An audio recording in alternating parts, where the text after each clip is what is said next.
প্রশ্নটি খেয়াল করুন, দুটি সংখ্যার সমষ্টি 18 এবং অন্তর 4 হলে সংখ্যা দুটি কত?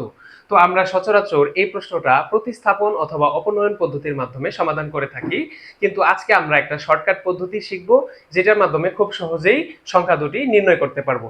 তো দুইটা সংখ্যা, একটা অবশ্যই ছোট আর একটা বড় হবে। প্রথমেই আমরা ছোট সংখ্যাটি নির্ণয় করি। ছোট সংখ্যাটি হবে, আমরা জাস্ট এই যে সমষ্টি দেওয়া আছে এখান থেকে অন্তরকে বাদ দিব এবং 2 দিয়ে তাকে ভাগ করব। তাহলে 18 বিয়োগ 4 ভাগ 2। তো 18 থেকে 4 গেলে আমাদের হচ্ছে 14 ভাগ 2। তো 14 কে 2 দিয়ে ভাগ করলে 7। এবার আমরা বড় সংখ্যাটি নির্ণয় করব। বড় সংখ্যাটি হচ্ছে, আমরা কি করব, এই সমষ্টির সাথে অন্তরকে যোগ করব, যোগ করার পর 2 দ্বারা ভাগ করব।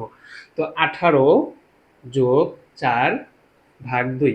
তো 18 আর 4 যোগ করলে হবে 22। 22 কে যদি আমরা 2 দিয়ে ভাগ করি উত্তর হবে 11। তো দেখেন খুব সহজে আমরা সংখ্যা দুটি পেয়ে গেলাম।